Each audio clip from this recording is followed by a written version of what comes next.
ans qui m'ont amené à réfléchir justement à ça. C'est quoi le pardon réel? C'est quoi le véritable pardon? Qu'est-ce que la Bible nous enseigne sur le pardon?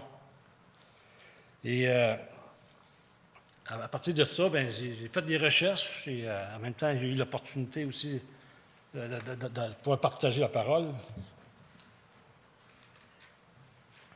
Fait que j'ai avancé dans cette recherche sur le pardon. Et on apprend toutes sortes de choses, hein? Quand on fait des recherches. C'est surprenant de voir ce que le Seigneur il peut nous montrer. Alors, on va voir ce soir le pardon. C'est quoi le véritable pardon? Premièrement, on va se tourner là dans... beaucoup des versets il va être écrit. Ça peut aider. Si vous voulez tourner, ne gênez pas. On va commencer avec le Colossiens 3,13 qui dit « Supportez-vous les uns les autres, et si l'un de vous a une raison de se plaindre d'un autre, pardonnez-vous réciproquement. Tout comme Christ vous a pardonné, pardonnez-vous aussi. » Ici, il faut remarquer ici le mot « réciproque ». Pardonnez-vous réciproquement. Ça veut dire vice-versa. Ça veut dire un l'autre. Il faut vous pardonner. Et on a aussi, dans la prière de notre Père, dans Matthieu 6,12, qui dit « Pardonne-nous nos offenses comme nous aussi nous pardonnons à ceux qui nous ont offensés. » Pourquoi j'apporte ces deux versets-là en tant qu'introduction? C'est que ces deux passages-là parlent en réalité du pardon, oui, mais le Colossiens 3,13, lui, parle plus entre frères et sœurs dans la foi. Et tandis que dans le Notre Père, dans Matthieu 6,12, il est question c'est plus universel, avec famille, amis, voisins, collègues de travail, les questions c'est plus grand que juste la fraternité.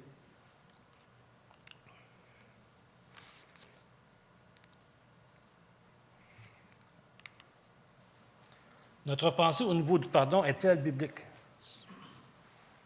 Ça, on peut avoir une idée de ce que le pardon, en voyant Jésus, en voyant ce que le Seigneur a fait pour nous. Ça nous donne quand même une bonne idée, mais est-ce que on a une bonne idée de ce que la Bible nous dit sur le pardon? Frères et sœurs, nous devons faire attention à notre manière de voir le pardon, mais plutôt à rechercher et à comprendre ce que la Bible, nous enseigne sur le pardon. Avons-nous une vision claire de toutes les exigences du véritable pardon biblique? Vous savez, comme moi, dans les églises, il s'empare des choses, des bonnes, des moins bonnes. Exemple, des conflits, des chicanes, commérages. Et à travers cette situation, il y a des blessures qui parfois ne sont pas réglées ou pardonnées. Et même certains décident de fuir leur responsabilité. Ils partent pour aller dans une autre église. Ou même certains, il arrive qu'ils abandonnent leur foi. Pourquoi? Parce qu'ils ne sont pas en paix. Nos frères et sœurs pensent trouver la paix en fuyant. J'ai une petite nouvelle pour vous. Ce n'est pas ça le véritable pardon biblique. Et même, j'irais jusqu'à dire que c'est un péché d'agir comme ça. Est-ce que nous agissons selon les critères de la Bible sur le pardon? Avons-nous des situations qui ne sont pas réglées? Ici encore, c'est un point important et même il serait préférable d'être prudent avant de sauter aux conclusions. Je m'explique. Nous sommes des êtres humains qui parfois prenons des petits temps pour s'examiner et d'en arriver à des conclusions rapides. Mais si nous voulons vraiment être en paix, demandons au Seigneur de nous examiner. Lui, il peut le faire vraiment. Dans une courte prière, on peut dire « Seigneur, sonde-moi et vois si je suis sur une mauvaise voie. Le psaume 139, justement, les versets 23 et 24, il dit « Sonde-moi, ô Dieu, et connais mon cœur. Éprouve-moi et connais mes pensées. Regarde si je suis sur une mauvaise voie. Et conduis-moi sur la voie de l'éternité. » C'est important de se tourner vers le Seigneur quand il y a une situation de non-pardon et de demander au Seigneur de nous éclairer là-dessus. De nous éclairer justement sur le pardon. C'est quoi le véritable pardon? Sommes-nous avertis des conséquences de ne pas pardonner les fautes de nos frères et sœurs? Encore là, c'est important de réfléchir sur ça. Est-ce qu'on sait quelles sont les conséquences? Alors, ce soir, on va voir trois points. Qu'est-ce que le pardon? Quelles sont les exigences du pardon? Quelles sont les conséquences de ne pas pardonner? Je voudrais juste prier avant. Oui, Père éternel, je voudrais te remercier, Seigneur, du privilège que tu nous donnes, Seigneur, de pouvoir réunir ensemble, Seigneur, pour regarder dans ta parole, Seigneur, et regarder justement sur ce sujet, Seigneur, le pardon. Un sujet quand même, Seigneur, qui est important. Important à comprendre parce que, Seigneur, ta parole, c'est toi qui l'as mis, c'est toi qui l'as voulu. Et tu nous as donné justement ta parole pour qu'on le guide, Seigneur. Et Seigneur, on voudrait te demander vraiment que tu nous parles, Seigneur, à travers ta parole, et que tu puisses nous informer, nous instruire, Seigneur. Je te demande, Seigneur, dans le nom de ton Fils. Amen. Qu'est-ce que le pardon? Ça va être le premier point.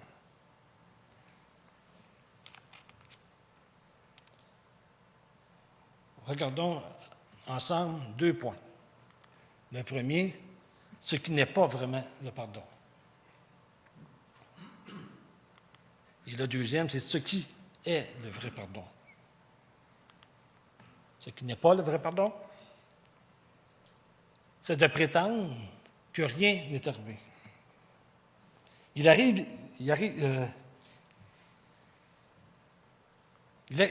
arrivé quelque chose, j'ai été blessé, mais bon, pardonner, ce n'est pas faire semblant que rien n'est arrivé.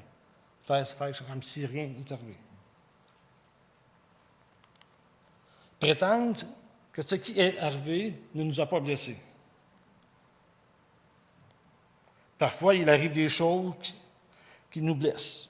Et nous ne pouvons pas nous cacher et prétendre que rien n'est arrivé. Ça fait mal. Ça fait mal être blessé. Oublier complètement. Nous ne pouvons pas oublier une blessure. Tôt ou tard, elle va refaire surface. Essayer d'oublier une blessure qui fait mal, ici je parle d'une blessure corporelle, ça peut être un mal de dos ou autre, une blessure, une déchirure qui est ouverte. Et si nous ne faisons rien, la situation va simplement s'aggraver. Donc nous ne pouvons pas ignorer une faute ou une blessure. Retourner en arrière et recommencer à neuf en faisant comme si rien n'était jamais arrivé.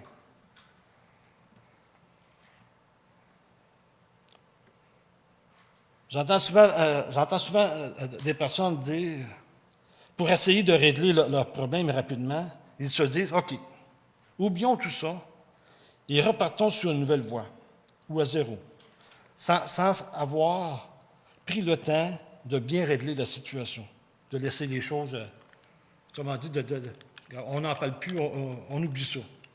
Mais ça, c'est dangereux de faire ça. Je vous dis, si la blessure n'est pas complètement pardonnée, eh bien, c'est une bombe à retardement.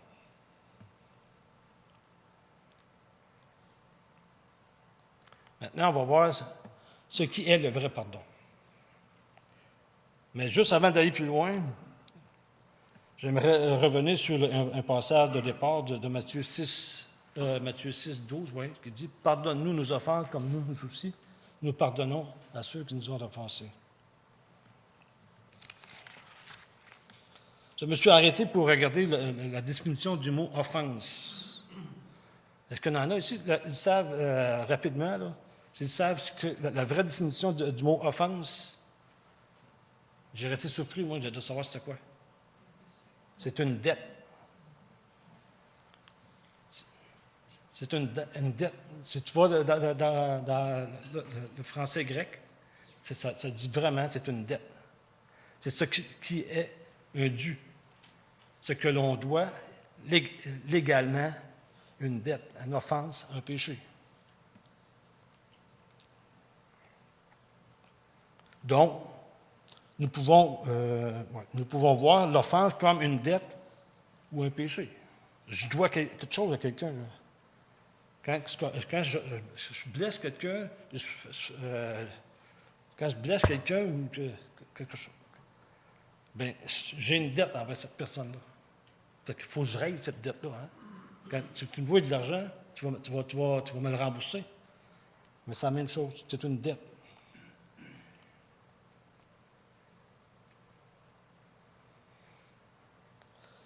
Dans la version interlinéaire grecque, on dit comme ça. Et remet à nous les dettes de nous. Comme aussi nous avons remis aux débiteurs. Ça lit mal, mais c'est ce qui est écrit, c'est vraiment la traduction littérale grecque, mot par mot. Et quand je regarde ça, je me dis, en réalité, ça dit, Seigneur, paye ma dette, comme nous aussi, on paye notre dette, en réalité. C'est un peu ça, je veux dire. Parce qu'on demande, quand il dit, pardonne-nous nos offenses, comme nous pardonnons, c'est comme si, Seigneur, pardonne-nous, comme nous, on va pardonner à ceux des autres. C'est que le Seigneur paye notre dette. Le Seigneur, il paye notre dette, arrêtez. Il l'a payé à la croix.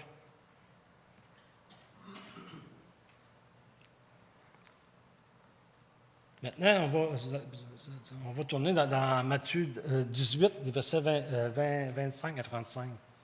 Je n'ai pas les versets sur PowerPoint, si vous voulez tourner. Parce que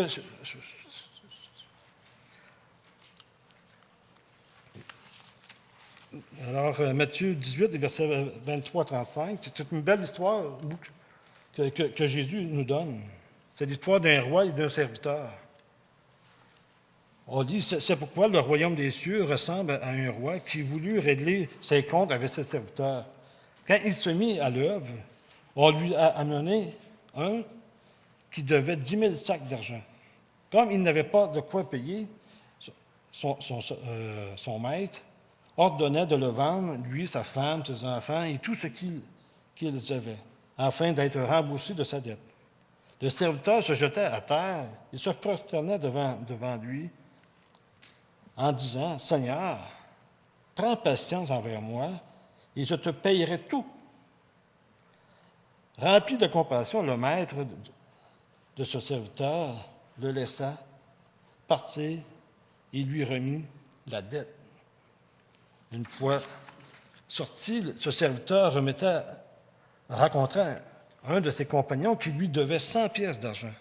Il l'attrapa à la gorge, il se mit à l'étrangler en disant, « Paye ce que tu me dois. » Son compagnon tomba à ses pieds en le suppliant, « Prends patience envers moi et je te payerai. » Mais l'autre ne voulut pas et allait le faire jeter en prison jusqu'à ce qu'il ait payé ce qu'il devait.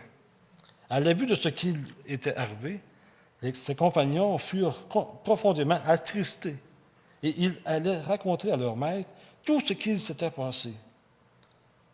Alors le maître fut appelé le serviteur et il lui dit, « Méchant serviteur, je t'avais remis en entier ta dette, parce que tu m'en avais supplié. Ne devais-tu pas, toi aussi, avoir pitié de ton compagnon, comme j'ai eu pitié de toi? » Et son maître, irrité, le livra au bourreau jusqu'à ce qu'il ait payé tout ce qu'il devait. C'est ainsi que mon Père céleste vous traitera si chacun de vous ne pardonne pas à son frère de tout son cœur. On a vu à travers ça, le roi avait payé sa dette, mais le serviteur, lui, n'a pas été capable de faire pareil. Le pardon, c'est donc la remise d'une dette, son acquittement. Et Éphésiens 4, verset 32 et le verset 1 du chapitre 5, il dit « Soyez bons et pleins de compassion les uns envers les autres. Pardonnez-vous réciproquement comme Dieu nous a pardonné en Christ. » Pardonnez-vous réciproquement les uns les autres, comme Dieu l'a fait. Et soyez donc des imitateurs de Dieu, puisque vous êtes ses enfants bien-aimés. Alors, deux idées à retenir. Pardonner signifie remettre toute dette. Toute dette et toute blessure. Vous êtes d'accord avec moi? Hein? Êtes-vous d'accord? Oui? OK. Je vais juste vérifier, voir si vous ne dormez pas. Là. Et si ces choses sont réglées, alors nous ne pouvons plus permettre qu'elles soient des barrières à notre relation, n'est-ce pas? Je vous donne un exemple. La situation est réglée. Pardonnez. Maintenant, nous devons aller de l'avant. Pardonner ne veut pas dire que c'est oublié. Parce que je m'en rappelle encore. C'est une cicatrice qui demeure. Elle est fermée. La blessure, on s'est pardonné, mais la blessure est toujours là. On a mis un plaster pour retenir ça. Il y a une cicatrice là, quand même. Et à chaque fois qu'on voit la blessure, on se rappelle. Mais il ne faut pas rester là-dedans.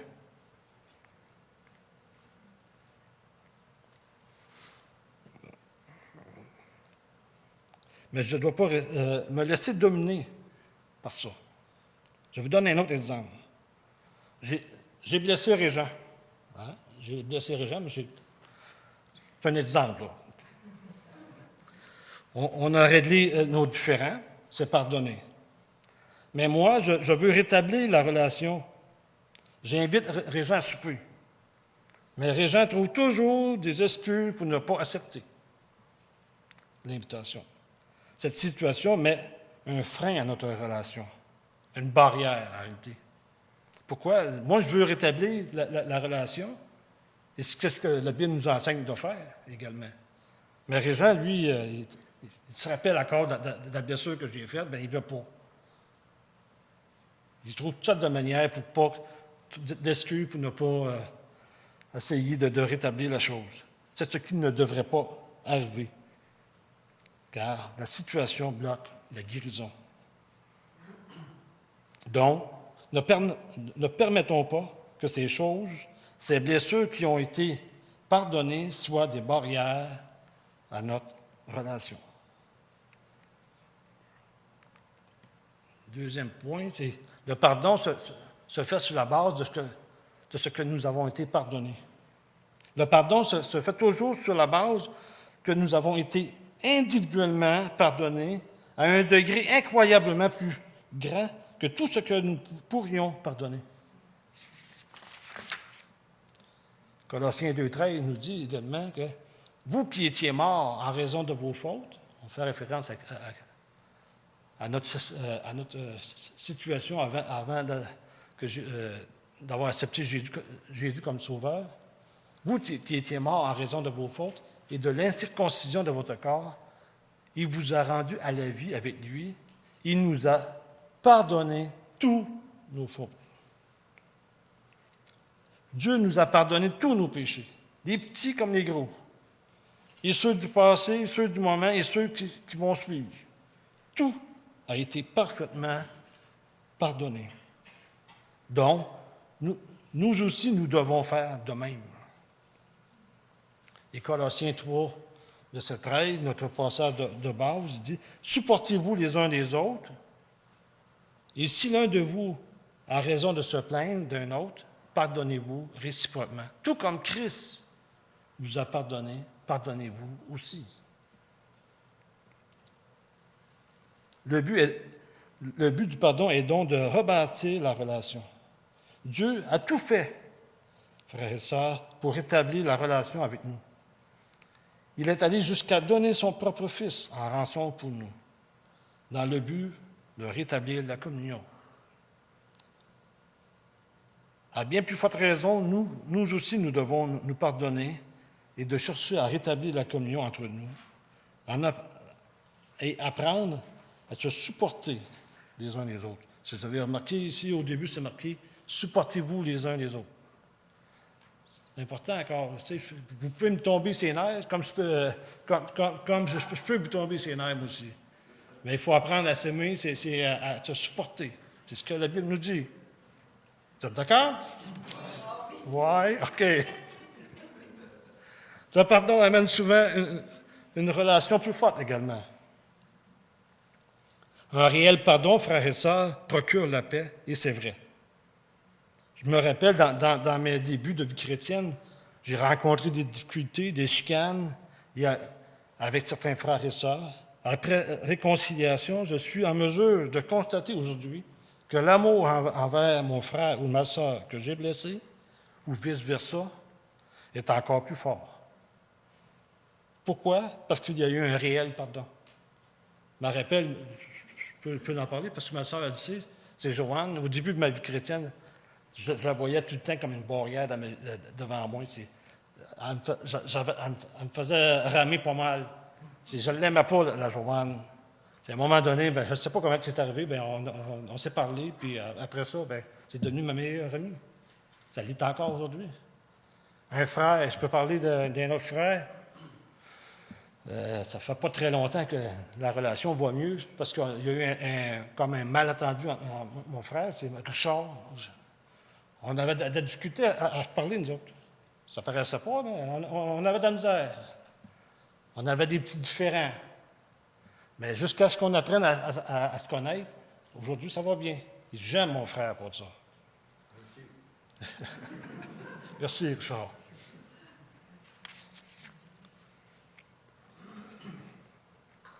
OK, deuxième point. Quelles sont les exigences du pardon?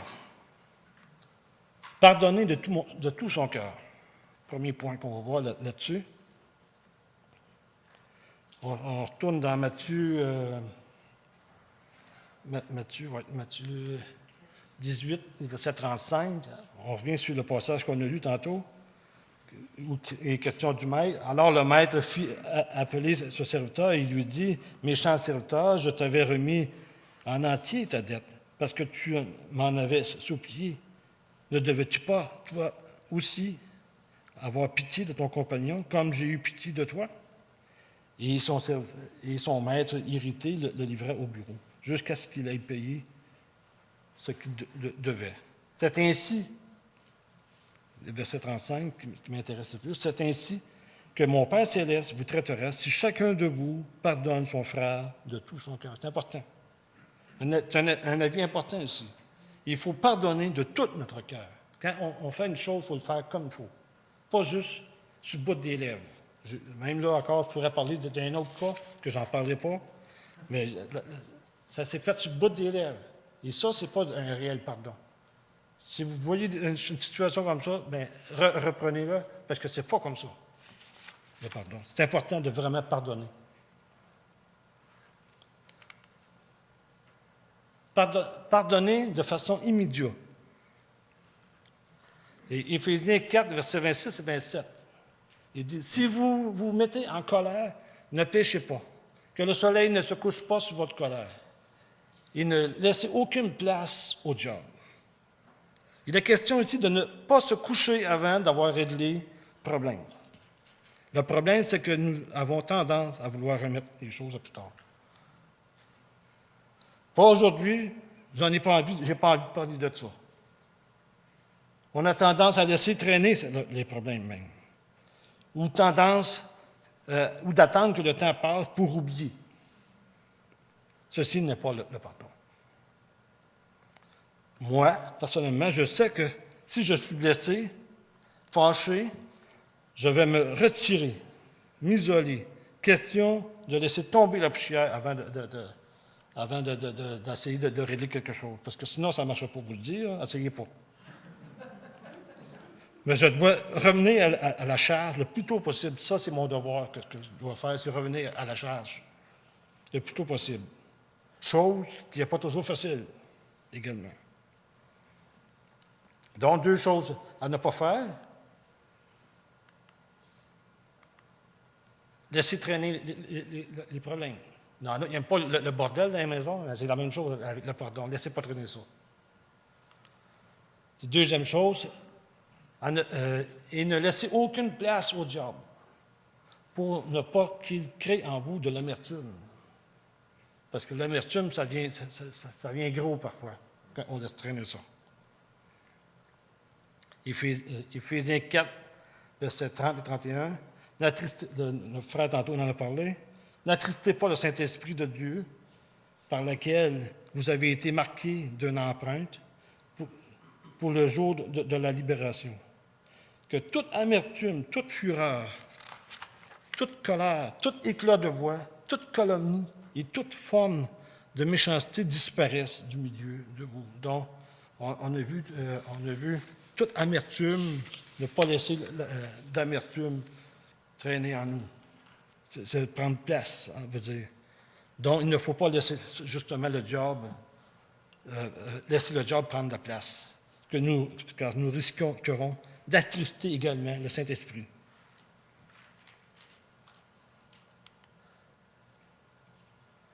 Le troisième point, pardonner comme Christ nous a pardonné. Éphésiens 4, 32 dit, « Soyez bons et pleins de compassion les uns envers les autres. Pardonnez-vous réciproquement. » Encore là, hein? Réciproquement, un vice-versa, comme Dieu nous a pardonné en Christ.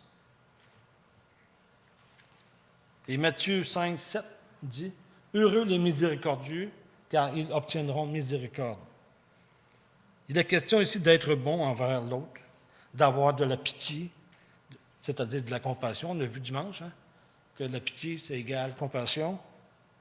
Comme Christ a eu pitié de nous, Christ nous a pardonné tous nos fautes. On doit faire la même affaire. Être miséricorde signifie avoir pitié de notre frère et le pardonner. Un bel exemple, le bon samaritain. Dans Luc 10, versets 25 à 37, on ne tournera pas, mais on connaît l'histoire, c'est les sacrificateurs, ils ont passé, quand ils ont vu l'homme blessé sur le bord du chemin, ils l'ont laissé là, ils n'ont rien fait. Ils ont fait comme s'ils n'ont rien vu.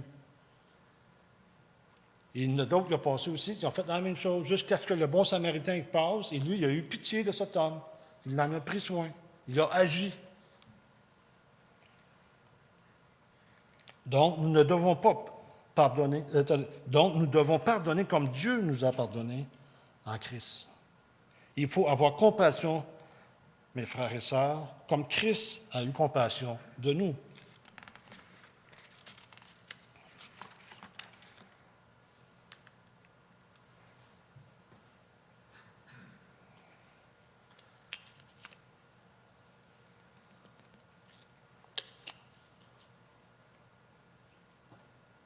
Pardonner sans reproche.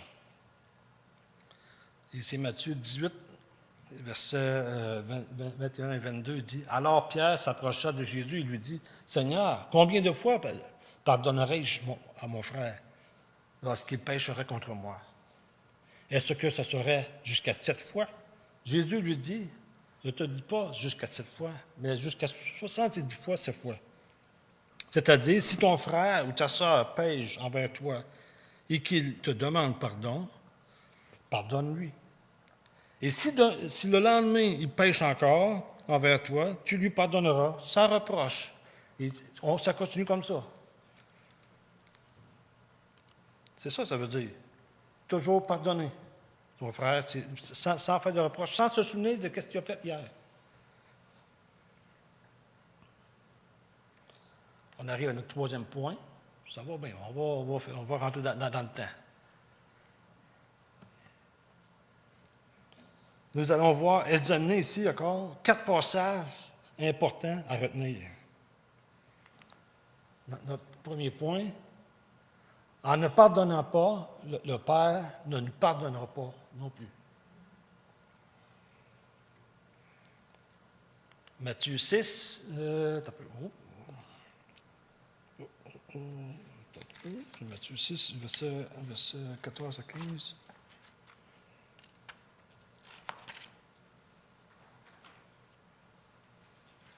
Il y a une erreur ici. Non, c'est Matthieu 6, verset 14 à 15, qui dit « Si vous pardonnez aux hommes leurs fautes, votre Père céleste vous pardonnera aussi.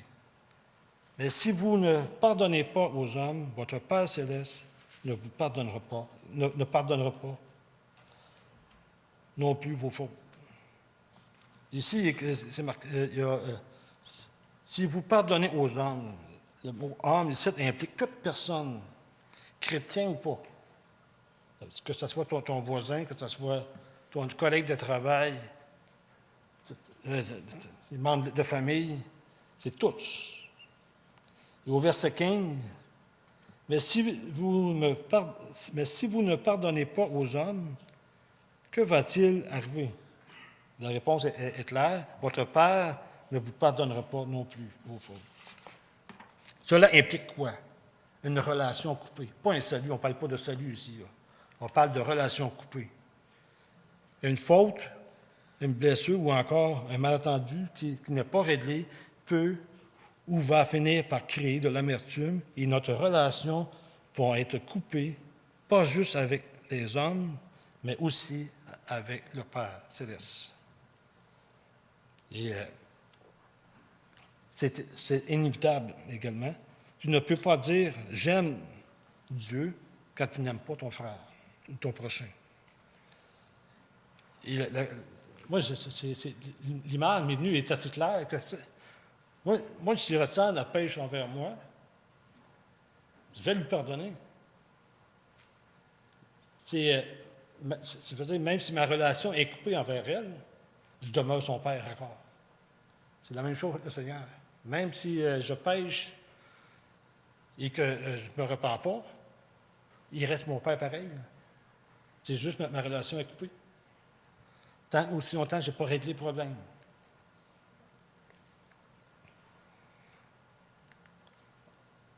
En ne pardonnant pas, la Bible nous dit que nous péchons par omission également.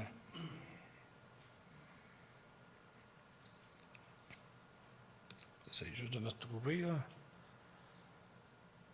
Par omission. Omission, ça veut dire oubli. Faire comme si on oublie ou faire le mort. Comme, je sais qu'il y a quelque chose, mais ce n'est pas grave, je continue. Je fais comme si j'oublie. C'est-à-dire ne pas faire ce que je sais bien. Cela, c'est un péché. Jacques 4, 17 nous dit justement, parfait, si donc quelqu'un sait faire ce qui est bien, il ne le fait pas, il commet un péché. Vous êtes d'accord? Je sais que j'ai blessé quelqu'un m'a blessé, ou quelqu'un m'a blessé, je dois tout faire pour me réconcilier avec cette personne. L'autre personne aussi doit tout faire la même chose. Doit tout faire pour se réconcilier avec moi.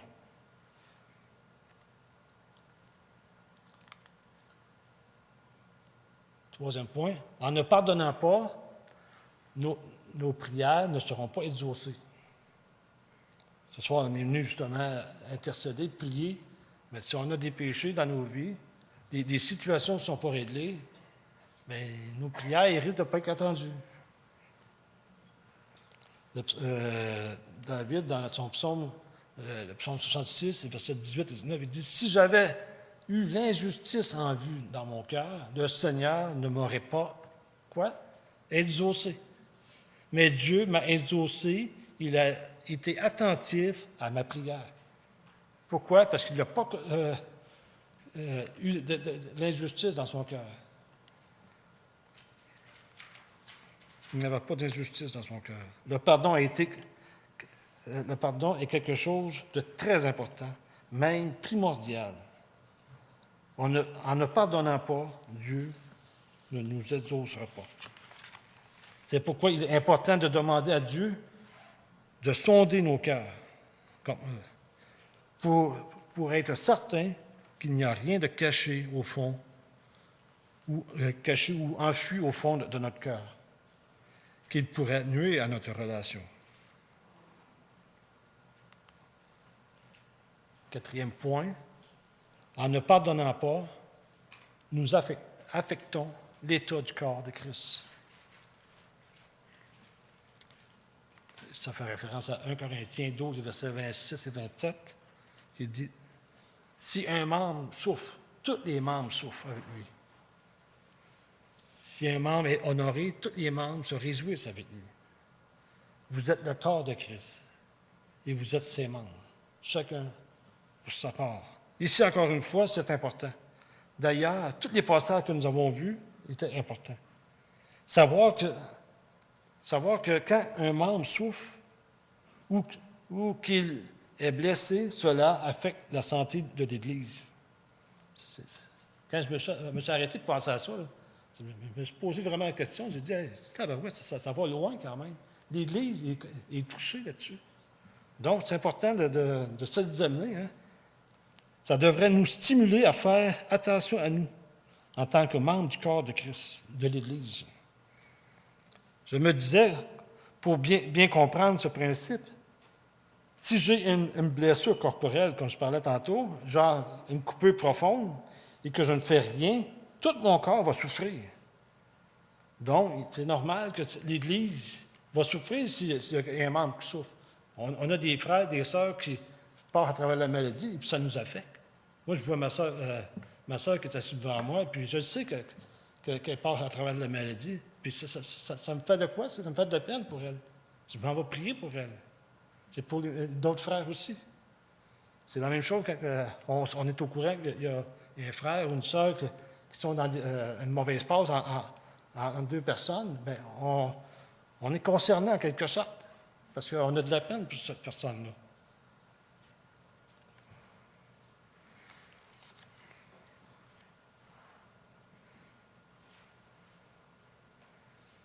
Donc, il est normal que cela affecte l'Église. Et on arrive maintenant à la question d'application. J'ai sorti trois petites questions à la lumière de ce que nous avons vu ce soir.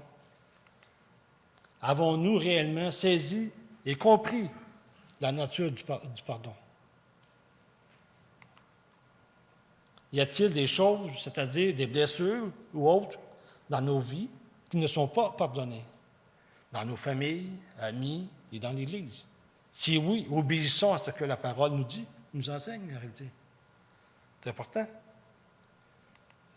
Troisième point, sommes-nous pleinement conscients des conséquences de ne pas pardonner notre prochain? On peut nuire à l'avancement de l'Église. Je ne pensais pas que ça a été si profond que ça, de ne pas tenir compte d'une blessure, d'un péché, ou de ne pas aller voir mon frère parce que j'ai quelque chose, j'ai un malentendu avec. Alors, soyons courageux, frères et sœurs, et examinons-nous chacun personnellement et demandons au Seigneur de nous sonder et de nous accorder la grâce de pardonner. Amen. Oui, Père éternel, merci encore une fois, Seigneur, de ta parole, Seigneur, et que ta parole, Seigneur, puisse ne pas être seulement avec un message qui a été apporté ce soir, Seigneur, mais qu'il nous parle profondément chacun d'entre nous, Seigneur, dans notre cœur, Seigneur. Qu'on puisse prendre le temps, Seigneur, de s'examiner chacun soigneusement, Seigneur. Et te demander, Seigneur, de sonder justement nos cœurs, qu'on puisse être sans reproche, Seigneur, en quelque sorte, dans le corps de Christ, Seigneur. Père éternel, merci pour ta parole, Seigneur, qui m'a enrichi, moi, personnellement, Seigneur, parce que j'avais déjà une idée, Seigneur, du pardon, mais comprendre ta parole, Seigneur, aller fouiller dans ta parole, Seigneur, pour saisir la nature du pardon, Seigneur, c'est autre chose, Seigneur. C'est incroyable, c'est des incroyables bénédictions, Seigneur, que tu nous donnes, Seigneur. Merci pour ton Église ici, Seigneur, et bénis-la, Seigneur. te demande, Seigneur, toutes ces choses, Seigneur, dans le nom de ton Fils. Amen. Si, j'arrête, ouais, c'est ça, je dirais qu'avant de prendre les requêtes, j'aimerais qu'on écoute le chant. Sonde-moi, Seigneur.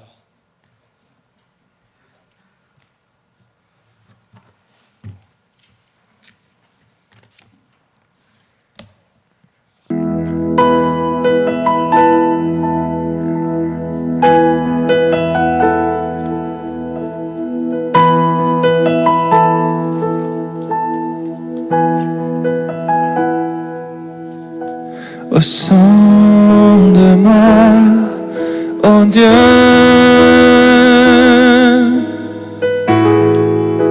et connais mon cœur. Éprouve-moi, Seigneur,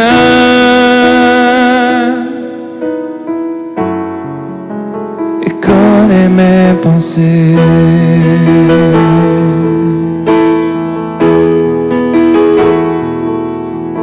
Oui, sonde-moi, oh Dieu,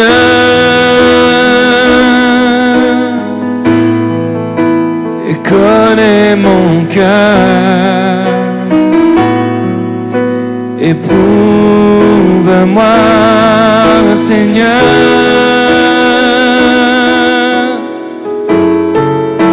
et connais mes pensées. Regarde si je suis loin de toi. Regarde si je suis sur une mauvaise voie. Regarde si je suis loin de toi. Et conduis-moi dans toutes tes voies pour l'éternité.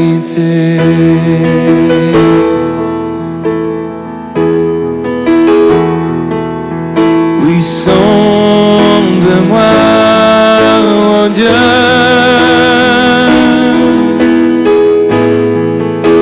et connais mon cœur.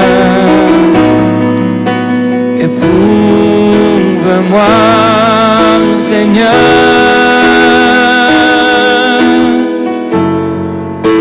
et connais mes pensées.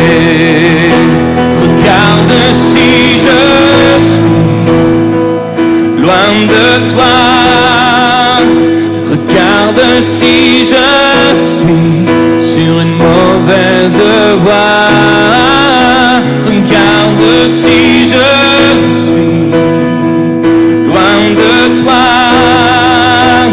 Et conduis-moi. Conduis-moi, regarde si je suis loin de toi. Regarde si je suis sur une mauvaise voie. Et conduis-moi dans toutes tes voies pour l'éternité. Conduis-moi et conduis-moi dans toutes tes voies pour l'éternité.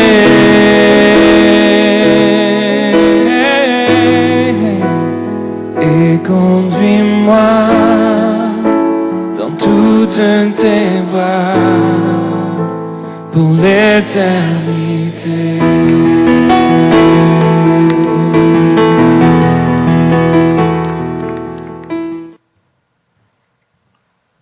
Merci beaucoup, Luc, pour ton message.